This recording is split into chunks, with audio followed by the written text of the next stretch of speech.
Om Swastiastu. Assalamualaikum warahmatullahi wabarakatuh. Shalom, Namo Buddhaya, salam kebajikan, salam sejahtera untuk kita semua. Yang terhormat Bapak Ibu Dewan Juri, yang saya hormati panitia penyelenggara lomba dan seluruh peserta lomba pidato.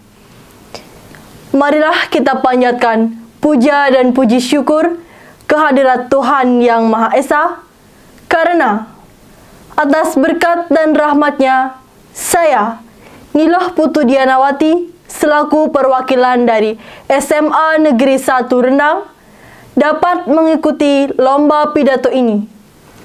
Dalam kesempatan yang baik ini, saya akan menyampaikan tentang pentingnya pendidikan berbasis digital di era pandemi.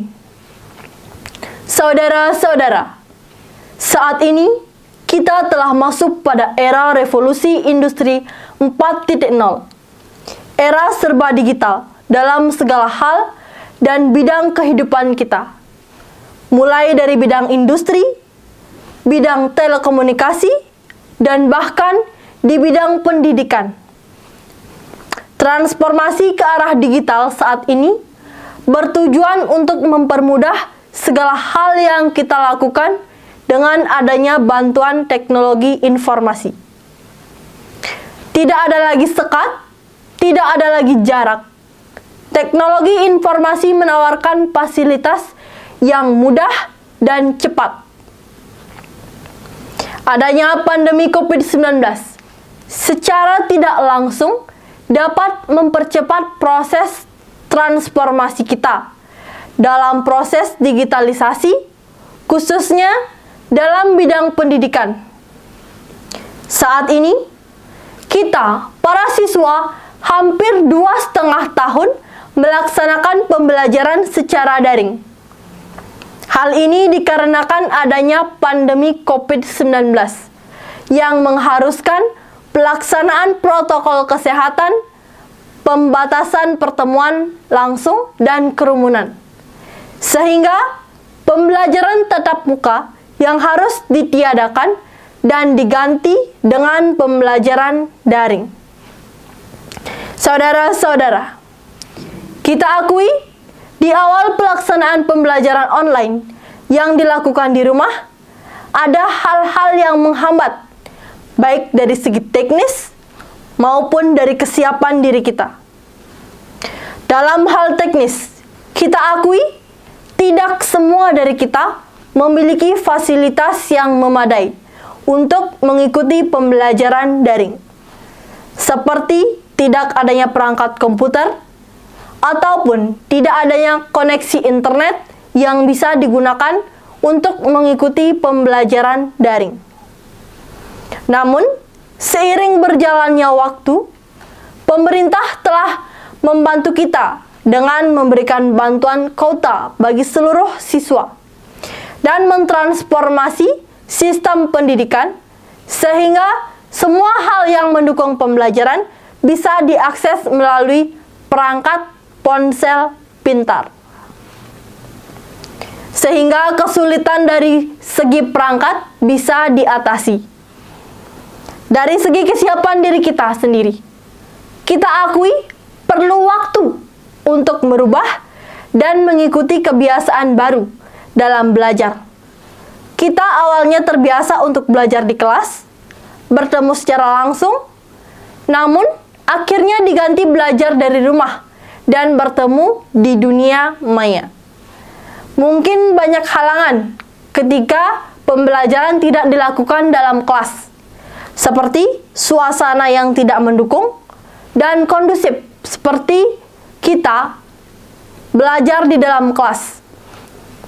Saudara-saudara, harusnya saat ini itu tidak menjadi penghalang, karena jika ditelaah lebih jauh, lebih banyak keuntungannya ketika kita melaksanakan pembelajaran daring.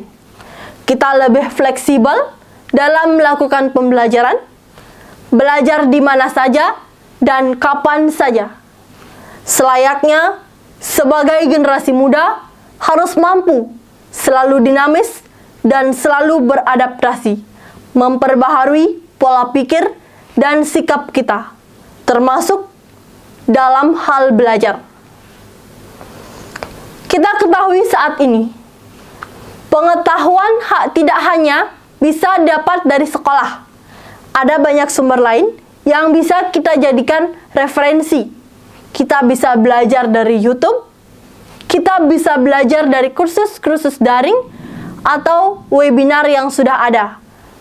Bahkan, kita bisa belajar melalui media pembelajaran, seperti Ruang Guru, Zenius, Classroom, Brainly, dan lain sebagainya.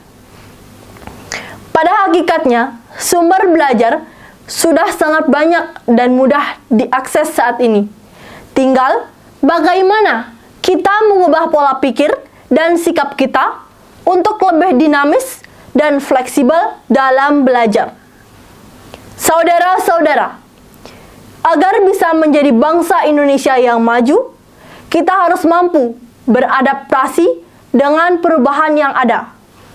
Sumber daya manusia yang berkualitas menjadi suatu hal penting dan menjadi perhatian bersama dalam upaya menciptakan Negara Kesatuan Republik Indonesia menjadi bangsa yang maju. Karena kreativitas dan inovasi menjadi faktor penentu keberhasilan kita saat ini. Sangat disayangkan apabila kita selaku generasi muda, penerus bangsa, jika hanya bertindak sebagai pengguna yang pasif.